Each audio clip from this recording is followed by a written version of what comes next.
Hey, I'm Rachel with Restorations by Rachel. Welcome to my channel. Today I'm going to be working on this Thomasville buffet. It is beautiful oak, but as you can see, it is missing some pieces on top. It had some outdated granite slabs that were in there. It has a good chunk of the wood taken out here. I'm sure some animal got to it, whoever owned it previously. But the really fun story about this, and kind of funny, is that this is the first piece of furniture I ever truly purchased. I think I spent around $85 at a thrift store. It was marked down. Um, and then, like, it's just sat either in my garage or in my house. It's been moved around. Thought I was going to work on it, didn't. I just kind of needed that motivation to tackle the top, which I have a fun design idea for, and then also fix that corner. So you can see it has overspray. It's dirty. It's going to need a good clean and sanding, and I'm excited to give it a new look. So as I said, this thing is really dirty. I'm going to first give it a wipe down and then a good scrub down. I'm just going to have a bucket with some Dawn dish soap and water, and I have this scrubbing attachment that is really great at like just really gets in those nooks and crannies and scrubs really well.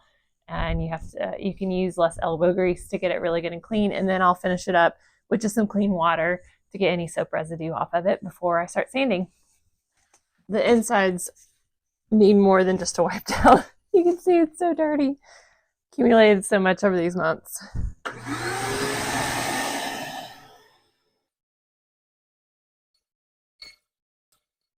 I always make sure to vacuum in the drawer cavities as well. I'm also going ahead and removing the hardware. I won't be using this because I've lost 2 of them, and it just makes it easier to clean. And of course, I won't be having it on there for my paint. Cleaning with this brush attachment can be a little messy, but I think it's a really fun, makes me laugh, and it does work really well.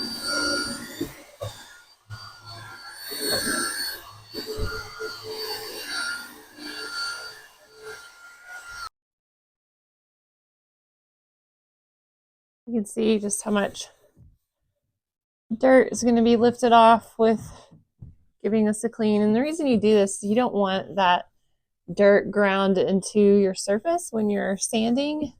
So that's why you want to try to get it off before sanding.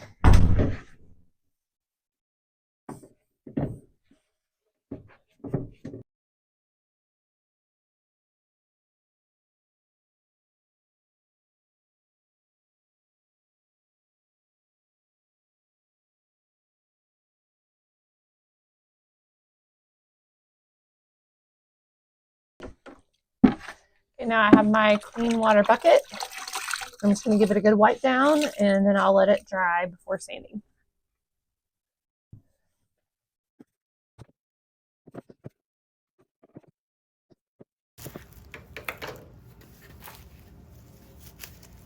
So I have this corner here that is quite chewed up. I'm planning on using this epoxy repair mold.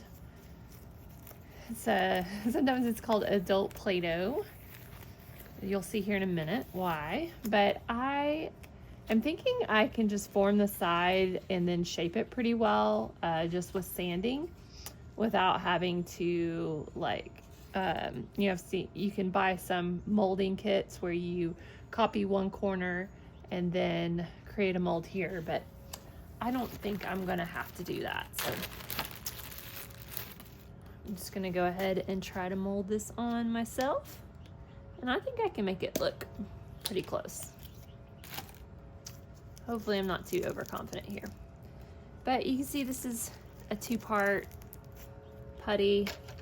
You want to make sure you cut off like equal parts, that you don't just tear it off if you can, because it has a certain ratio that it's put in there. Ooh, my blade's coming off. So there we go. Let us say that my cutting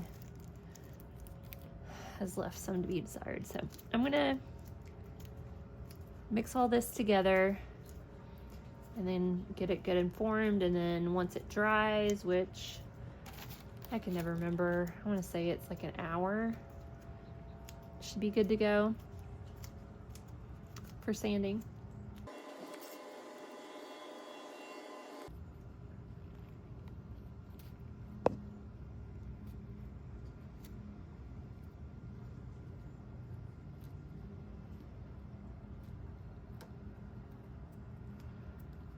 And I could have used Bondo, but this, I just didn't want to deal with having to smooth it out and all that. I just felt like this would be much easier to manipulate and get looking how I wanted to before I'm ready to sand it. As I am applying this, I am trying to really push the putty into the surface of the buffet. That way it has a good bond. And then from there, I am trying to get a pretty close shape of what the rest of the buffet is like.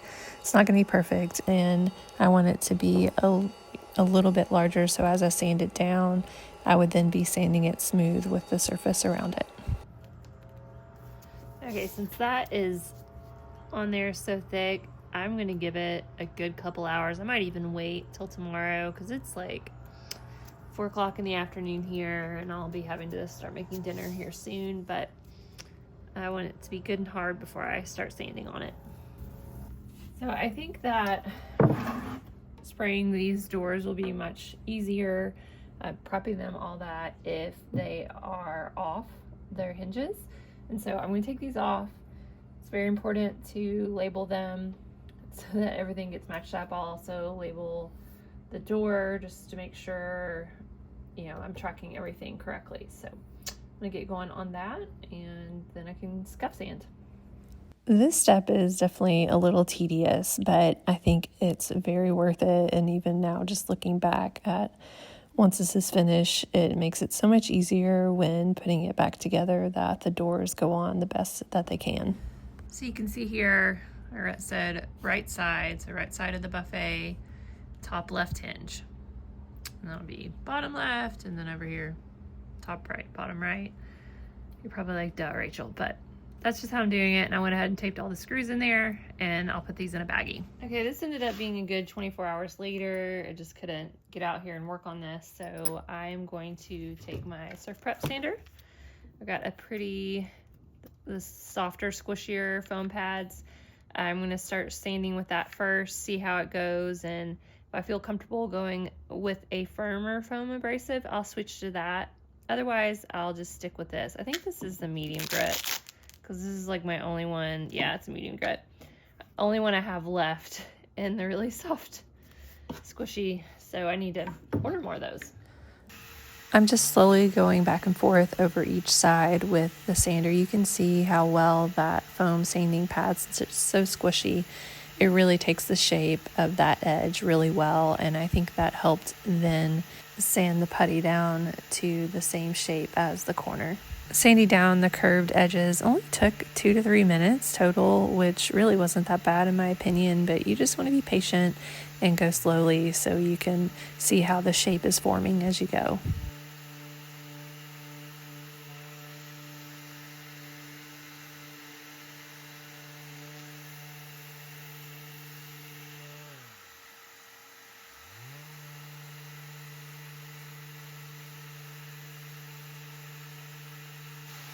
For the top, I just switched to a 220 grit. You can see this is an orbital sanding disc, but I use them all the time on my Surf Prep because I really like these sanding discs.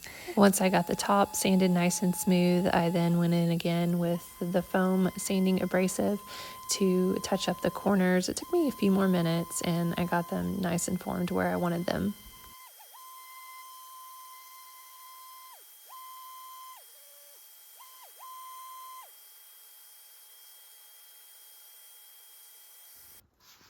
Okay, here it is. You can see from the different angles how it looks. I'm pretty happy with it. There might be, like, I noticed this is not quite smooth. I'll probably just fill that in later with some spot and glazing putty. There's a little notch there, but overall the shape is right where I want it to be, and worked out well, and it's nice and hard, and so it'll be a good corner piece. So my eventual plan is for the design that I do in here and then this piece to be stained. I sanded this back pretty easily, but whatever white glaze that they put in there is still in the grain, and I'm hoping to go dark with my colors. So I am going to use acetone to get in the grain, hopefully get that out, and so it'll be good and clean and ready to go for later on. I like to pour the acetone in a glass jar. If I'm using a brush, I'll use just a little bit at a time because it does evaporate pretty quickly, and I'm working in sections. I'll dip my brush in the acetone, scrub a bit, wipe it back with the paper towel, and just rinse and repeat until I get everything out. For this area here, I'm going to cover it up for both sanding and painting. Thankfully, my paper here will fit perfectly. I'll just tape around the edges and block this off, and I'll have to also cover this one piece because I'm planning to stain it like I will the rest of the wood here that I add. Doing all the prep, this is what takes the longest. Okay, got all that prep done. Now it is time for scuff sanding. I'm going to use 180 grit. Typically I would probably do 220. I like that scuffs up but it's still smooth. But since it's oak and a harder wood, I'm going to drop down to the 180 to make sure I get a good scuff sand. To use a mixture of my orbital and my surf prep sander, and probably some hand sanding just because there's lots of nooks and crannies on the door fronts, and so I'm gonna get that done and hopefully get some primer on there tonight. As an added protection against any paint or primer seeping under the tape, I'm using this spray shellac just around the edge where the tape is, so that way I can hopefully be sure that nothing sneaks under there. Now it's time to prime. I have it all prepped and ready in my sprayer. What's funny is I'm actually using chalk paint as a primer. I learned this trick from a fellow furniture refinisher, rescued by Amy, which she does some amazing pieces. She's especially talented with woodworking, and if you haven't checked her out, you really should. But anywho, she said she learned this at her local Sherwin-Williams store, that it would function well as a primer. And I actually found this can of paint in the Oops section of Lowe's for only like $8 or $9. So I tried it out, and it's worked really well. This is the second time to use it. I'm using a gray. It doesn't quite look gray in the shot, but it is. And I'm using that since I'm going with a darker paint color. It is quite thick to start out, just like a primer. So I will water it down. I don't do precise measurements. I kind of go by looks, but I would say I water it down 5 to 10%. Okay, everything is looking good. The chalk paint went on there well. This is it goes on so smooth. I'm a big fan. I think I might start using this more as a primer. I am going to come in and fill these dings and whatnot that are around here. Obviously you have the wood grain, but those are a much different look than the wood grain themselves. So I'll fill those little spots that need to be filled, and then I can get some paint on here. I might go over it like real lightly sanding, but I mean, it is so smooth. So pretty nice.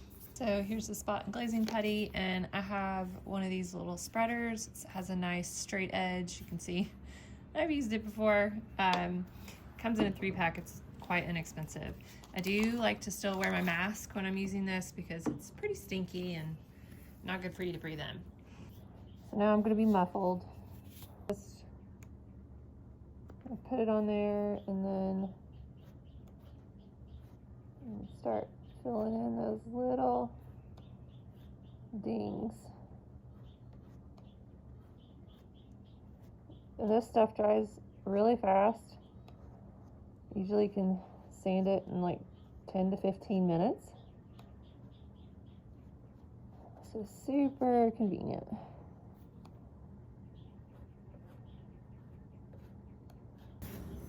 Now I want to make this corner be a bit more realistic with the rest of this area. See how the wood grain stops right there? So I'm going to use this little pick here and just kind of make some graining. Hopefully it ends up looking pretty realistic.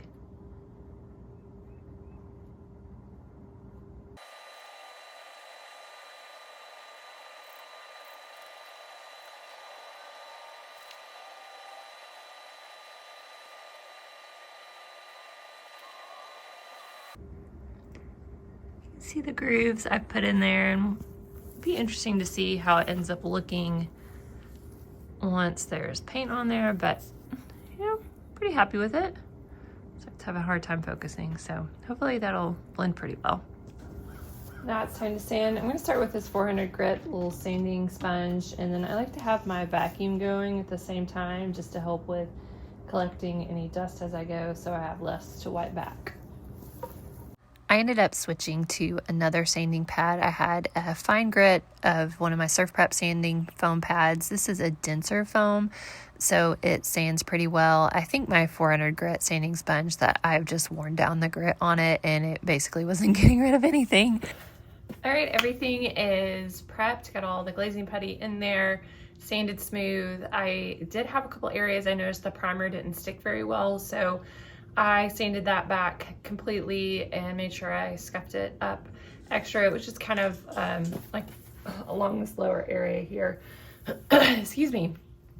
I think this change of season is giving me a little bit of drainage, but I am ready to put some paint on there now. I did end up also just doing a light sanding all over just to smooth it out. It was still really smooth to touch, but you know, it doesn't hurt. So I just did that. I vacuumed it, wiped it down really well, and I've got my paint locked and loaded in my spray gun. I'm going to do a dark green. I've actually used this color before on a piece about a year ago. It's a really beautiful color. I have a gallon of it. It's been sitting in my laundry room for a while, and I thought it would be perfect for this piece.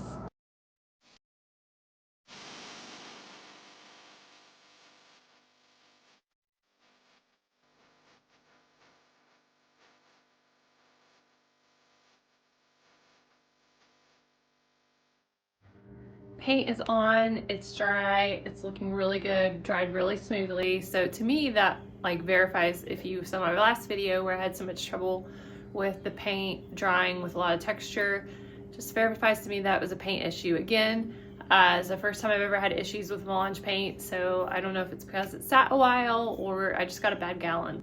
I obviously need to put a second coat on here, but in the meanwhile, I want to do a dry fitting for the design that I want to do on the top. So I'm going to start making those cuts, dry fitting in here. I do think I'm gonna have to put something also like as a little extra height, because my wood is 3/4 inch tall, and this is a little bit taller than that. So I think I have something that's gonna work. So I'm gonna get going on my cuts and putting that all together, and really hoping this design comes together. From my research, I knew I was probably going to need to make 45-degree angle cuts on everything. Thankfully, that's really easy with a miter saw. You just adjust the bottom to the 45 degrees and make your cut. And then from there, I was just kind of making an educated guess of where I needed to make my other 45-degree cut. Thankfully, at the front corner of the buffet, there was already a 45-degree joint, and so I was just trying to match this piece up with that line so it would look nice and cohesive. I cut this piece a little long just to be on the safe side, but you can see it is too long because I need, this is like my midpoint here.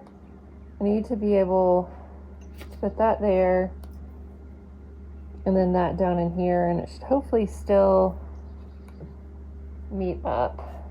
We'll see. I'm gonna cut a little bit more off of that and keep fitting it. It took me a couple tries, but I finally got it trimmed down to where it needed to.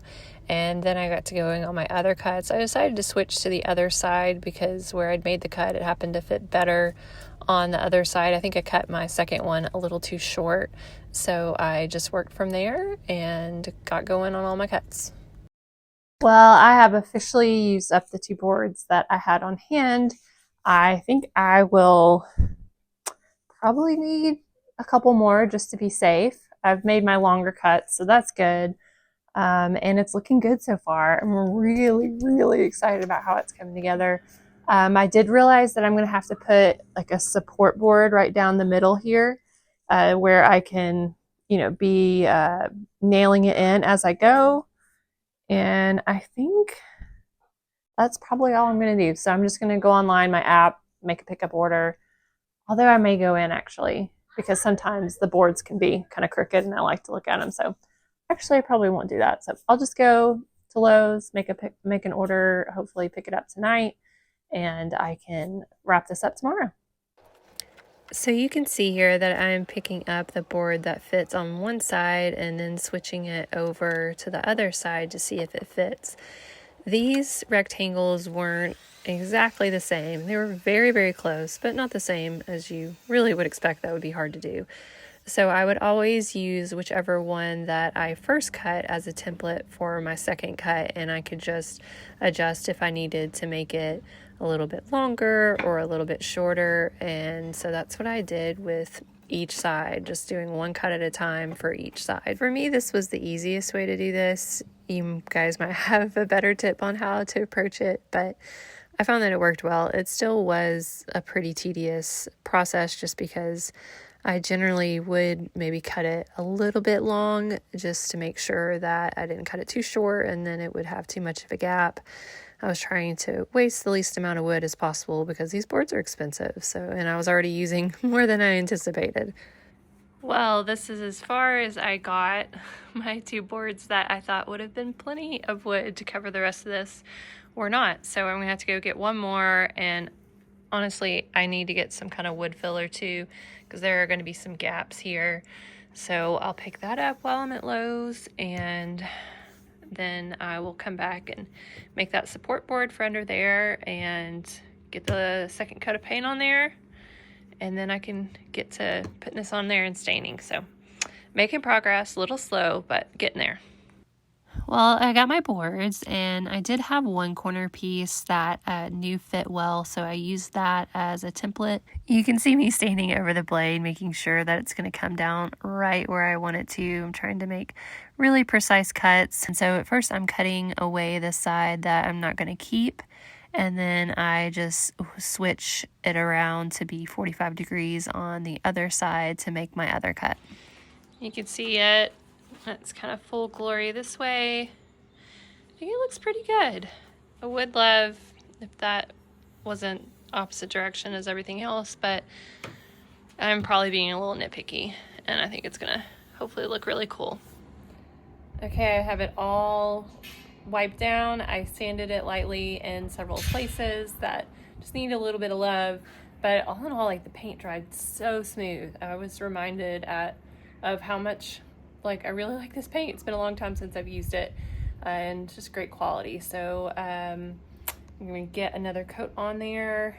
Got my pieces down there and let that dry, and then I will work on finishing up the top. I'm a little nervous about that just because of trying to stain it when it's already painted around it, and fill and sand, all those things. But I'm gonna go slowly and hopefully make it look really good.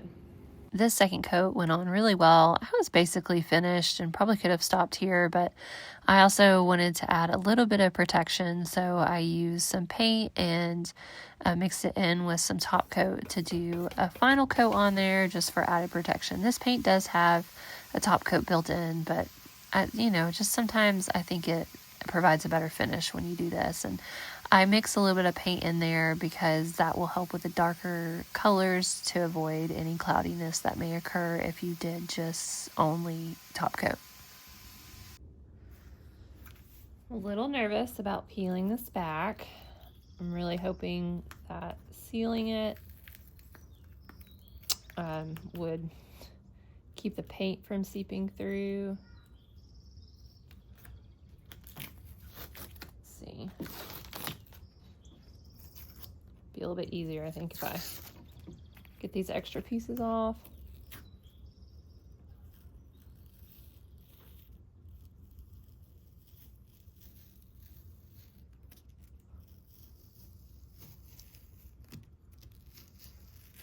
All right, work like a charm here. Let's get this other side.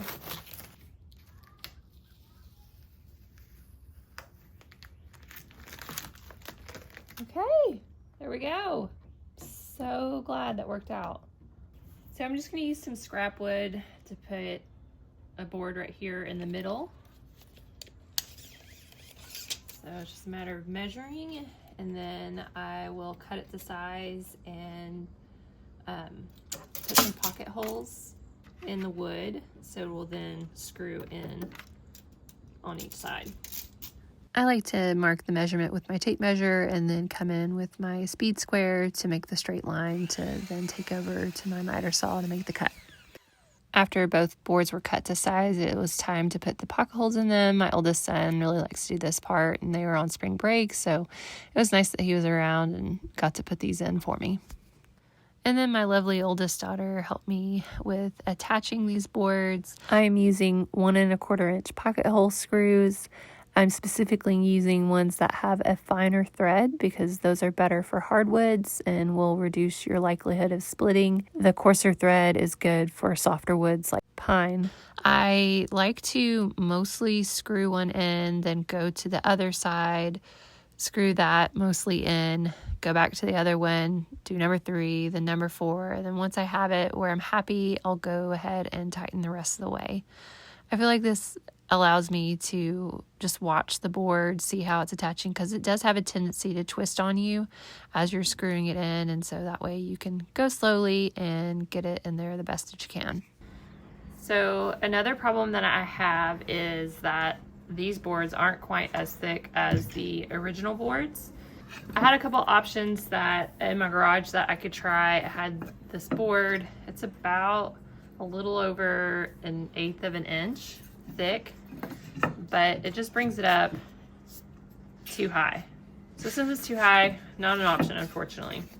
And then I had someone suggest shims, which I have, but I don't really like, since they're angled, I feel like it would be hard to keep it consistent all around. It does raise it up basically at this thinnest setting right where I need it, but I don't really want to just break it off, like break off the ends of all of these and have to do it all around and try to glue it on there, all those things. So what I'm going to just try is building it up with painter's tape and see how that works. I really wish there had been an easier option because this ended up taking forever. It ended up needing like 15 to 16 layers of tape. But, you know, you live and you learn. I maybe could have tried cutting my own shims with my table saw, like taking a piece of scrap wood and cutting the size that I needed. But, you know, hindsight's 20/20. This still worked great, but the problem was just the time. Once assembled, I'm attaching everything with my brad nailer. I more or less knew where that board was just based off of putting it in the center down the middle of my pattern, but I also lifted the boards here and there just to make sure that I was attaching it the best I could to the center of the board. And then I went around the perimeter as well. There are quite a few gaps here. It's much tighter on, I guess, these angled, it's like 45-degree angles there. Is that 40? Yeah, it's 45. But then here, there's a lot more gapping and then some here along the edge. So I'm going to use this stainable wood filler. We'll see how well it works. I've not used it before. I did just remember I need to put some tape around these edges so I'm not getting it onto the paint and messing that up. And so I'm gonna get these filled in, especially my nail holes, and hopefully this ends up working well. We'll see. I've not used it before. I started out using my Bondo spreader, but quickly realized I just preferred using my finger, and that worked really well. Although along the perimeter, I did switch back to my Bondo spreader. I liked using it there. I'm calling it quits for the night. I'm kind of overdoing all this filling. I've got quite a bit of it filled, but it dries rather quickly, so I will tackle the rest of this after I've done that side and need to fill. Once that was all done, it was time for sanding. I'm using my orbital sander with 180 grit, but I'm being very careful that I don't touch the edges. I don't want to go through that tape and accidentally sand through my paint that I have. After sanding, I did find some areas that needed to be filled again, so I went with a second round of filler and sanded again with this 180 grit on with my orbital sander, and then I went through and hand sanded all along the perimeter. I have vacuumed and wiped it all back, and I think we are ready to go. So I am going to be using this wax. It is a beautiful wax and it's self-sealing and quite easy to apply. You just brush it on there and wipe back the excess. So I'm going to get going on it. And I did a test piece here on my scrap wood and really liked the color. So I think it'll go well with that.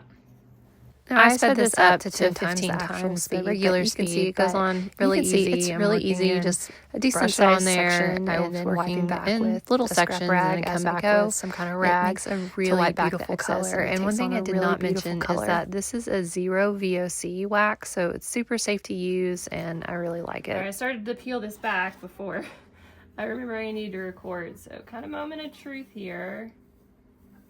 Let me peel the paint back a bit there. You can see I switched to like a more sensitive frog tape over there just because this paint is on there so fresh. I'm a little bit scared of any paint being taken off with the tape. So I'm going really slow.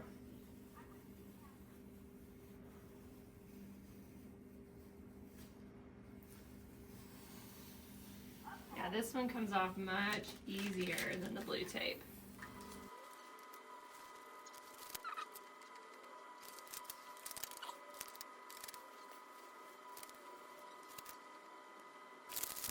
You can see along the edges here, I don't think this is paint that's been picked up. I think it's from the filler and or sanding, just because it's like I don't know, the wood tone, it just doesn't. I was looking at the tape and I did not see any paint coming up on it, but maybe like 1 or 2 little spots. So I think what I'm going to do is use the wax to touch that up, and hopefully that'll look a bit more uniform. Next, I lined the drawers. I thankfully had just enough paper left over from the oak buffet to fill these 2 drawers. Getting your paper to match up in the pattern like this can be a little tedious, but you know, especially where I had to keep these drawers in. The drawers where I was having a hard time with the built-in stopper from getting it to move so I could get the drawer out, but you can see I'm lining it up very carefully. Sometimes I have to pick it up, put it back down several times, but once you get it lined up, it's pretty easy then to just push it down and smooth it out with your spreader and then cut off the excess around the edges. Now it's time to attach the doors. This is where it came in super handy that I had labeled everything, so it made it much simpler. I'm attaching the brackets first to the doors themselves and then the doors to the base of the cabinet. I like to start with putting in 1 screw at one of the top brackets and then putting in another screw on one of the bottom brackets, and then kind of adjusting and looking from there to make sure that just the alignment on the door is the way it needs to be. Now, this isn't foolproof, but just the way that I've gone about doing it, and it's worked well in the past. Okay, moment of truth.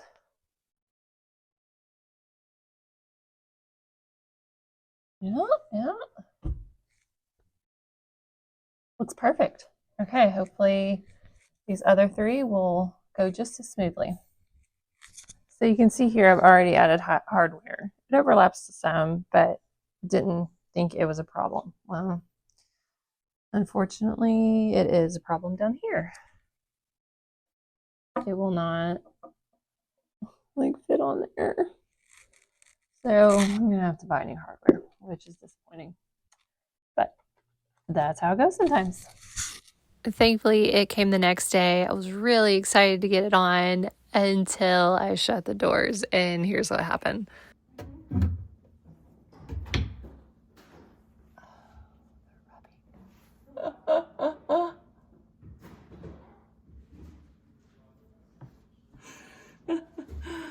Oh man, y'all.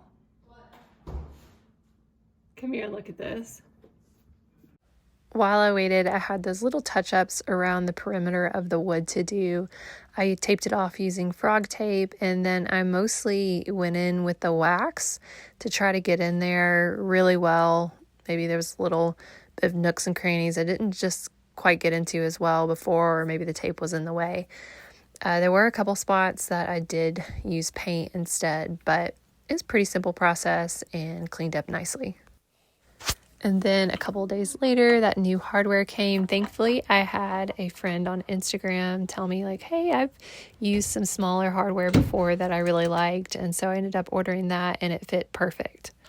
All right, y'all. Finally, after this is the third set of hardware that I bought, it finally fits. So first one were too wide here. This trim got in the way. Second one, the knobs were banging against each other, and then now finally these work. And what's kind of a nice result of this too, so the original hardware that I got was a little bit different in the aged brass look, but these match the original hinges a lot better. So that'll have a more cohesive look and hopefully look good. I'm gonna get the rest of these on and you can see the final result. Before we look at its final state, let's take a look back at how it started. It had great bones, really pretty piece, had some damage there at the front corner that needed repairing. Of course, I took out those granite slabs and had those gaping holes there that needed to be fixed. But after taking a risk and trying that pattern and painting it, here is where we are now. What do you think? You know, I, of course, love it. I'm so proud of how the top of it turned out. I was really nervous about trying it. This is one of the big reasons I had put it off for so long. And of course had that repair on the corner, but they both turned out great. I do really like how the green ended up on this. Dark green's pretty trendy right now, and I think it is for good reason. It's a really pretty color. And then that brown wax turned out really great on the wood. I think it turned a really pretty color and also complemented the green really well. But I'd love to hear your thoughts as well. What did you think about this flip? And also I'm interested in your input with pricing. With this being solid oak, I think I could price it for over $1,000, but then it is painted, which sometimes will bring down the price. So let me know your thoughts. And as always, thank you so much for watching. I appreciate you taking the time to tune in and watch these projects of mine, and I look forward to catching you on the next one.